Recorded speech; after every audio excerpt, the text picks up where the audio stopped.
পরপর দুইবার সাফ জয় করে দেশের সুনাম সমৃদ্ধ করার পেছনে রূপনা, ঋতু কিংবা মনিকা চাকমার অবদান প্রশংসনীয়। তাদের সাফল্য জাতীয় ও আন্তর্জাতিকভাবে রাঙামাটি জেলার নামও উজ্জ্বল করেছে। রাঙামাটির পরিচিতি এখন রূপনা, ঋতু বা মনিকার জেলা নামেই। দেশ ও দেশের বাইরে ক্রীড়া অঙ্গনে প্রতিভার সাক্ষ্য রাখা এবং জেলার নাম উজ্জ্বল করা 3 ফুটবল কন্যা রূপনা, ঋতু ও মনিকাকে শনিবার জাঁকজমকপূর্ণ আয়োজনে সংবর্ধনা দিয়েছে রাঙামাটিবাসী। উইমেন্স সাফ চ্যাম্পিয়ন বিজয়ী পাহাড়ের মেধাবী এই 3 কন্যাকে রাঙামাটি জেলা প্রশাসন ও জেলা ক্রীড়া সংস্থার যৌথ উদ্যোগে শনিবার রাঙামাটি মীরা স্টেডিয়ামে সংবর্ধনা প্রদান করা হয়।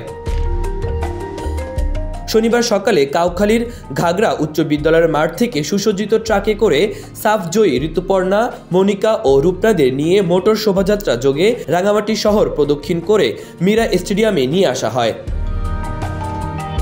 3 কৃতী নারী ফুটবলারকে রাঙামাটি জেলা প্রশাসন, রাঙামাটি সেনা বিজয়ন, রাঙামাটি জেলা পরিষদ, পার্বত্য চট্টগ্রাম উন্নয়ন বোর্ড ও জেলা ক্রীড়া সংস্থার পক্ষ থেকে 1 লক্ষ টাকা করে ও রাঙামাটি পৌরসভার পক্ষ থেকে 50,000 টাকার চেক প্রদান করা হয়। রাঙামাটি জেলা প্রশাসক মোহাম্মদ মোশাররফ হোসেন খান সহ অন্যরা সম্মাননার চেক ও ক্রেস্ট তুলে দেন। মাহবুবুর রহমান ইমন, খবর সংযোগ।